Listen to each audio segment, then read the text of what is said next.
The year is 1994. It is the Nippon Professional Baseball, or Japanese Professional Baseball. It was the time when Ichiro had its first full season as the pros and become the first player in Japanese baseball history to make 200 hits in a season. And he hits 385 that season and will be getting the batting title in the next straight years as well. It was also Hideo Nomo's last year in Japan before the tornado heading to the Dodgers, and later become the first Japanese pitcher ever pitch a no-hitter in both leagues, and the only fourth person in Major League that ever done this. Kazuhiro Sasaki, who later won the Rookie of the Year of 2000 and became the best reliever for the Mariners. It was also Hideki Matsui's first full season as well. He will go on and win 3 home run titles in Japan and earn the nickname of Godzilla, or Godzilla, and later become one of the Yankee greats. Hideki Irabu, fastball throwing strikeout pitcher who was in his prime in 1994, before also becoming a Yankee. And many other great Japanese players who also later went on to challenge the big leagues and opens a door for Asian players. I am from Taiwan, but Japanese baseball have always been a huge influence to Taiwanese baseball. It is the first tier of baseball in Asia.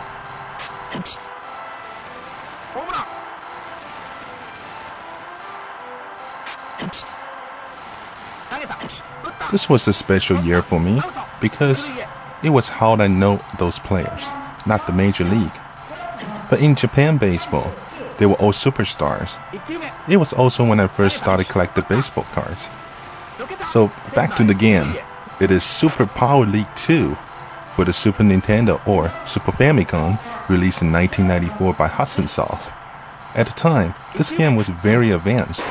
The intro music screams high budget, and the box tells us that the game had real-time broadcasts with the real announcer voices in it. It includes very detailed stats. It offers season mode and career player mode. It even have a manager mode. It was a very modern sports game for 1994, while most of the other games remains arcade styled.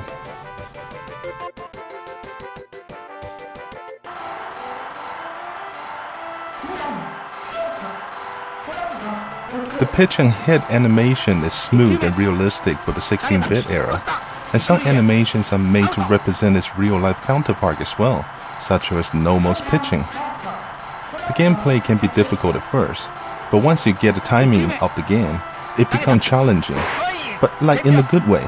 It makes you want to get more every time you play it. I never owned the game until now. I only played it because I borrowed it off my friend at the time. And later, I got myself a floppy disk copy of it. Now holding it, making a special thing, a special game that I never get to have when I was younger. This game isn't rare, but it is just very special to me. This copy I got is pretty decently maintained. You can see wear and tear at the edge of the box, but that was it. User manual is in good shape, so is the game.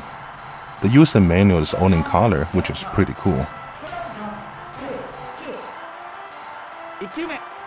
Overall, the game is very good. Its only downside is being limited by the 16-bit hardware. Otherwise, this game can be very amazing to today's standard if it had the updated graphics. For any of you who's into Asian baseball and 16-bit gaming, it is a very cool one to pick up.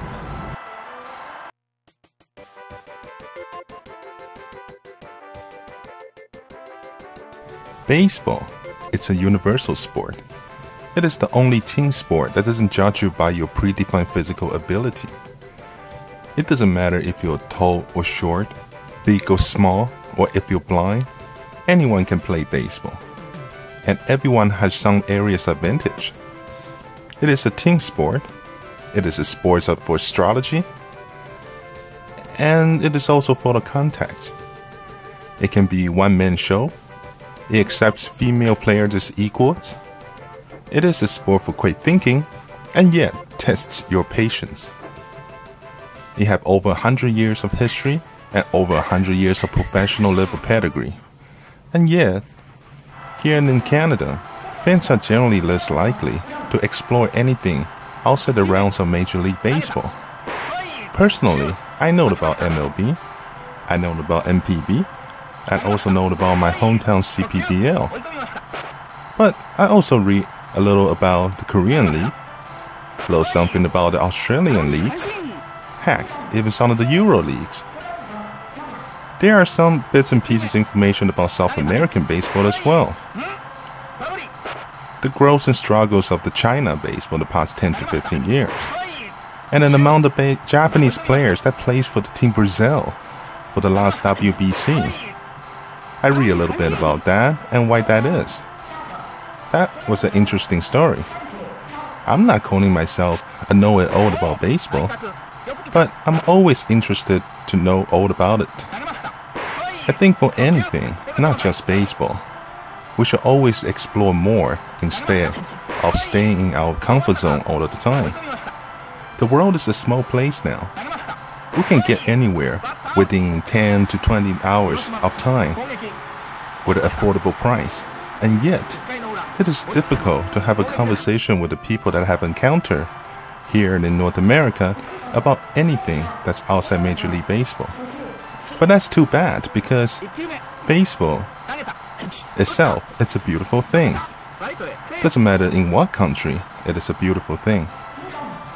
Its history, its meanings, and sometimes it's a little bit of fairy tale.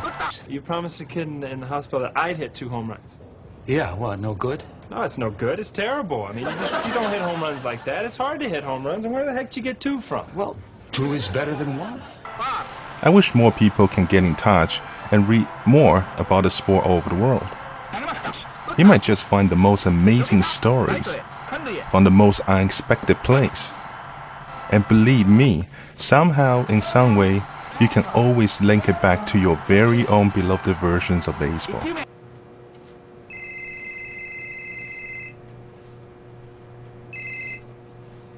Hola. The life of baseball does not stop. People don't finish and move on. There are ups and there are downs. There's beginning and there's the end. Much like life.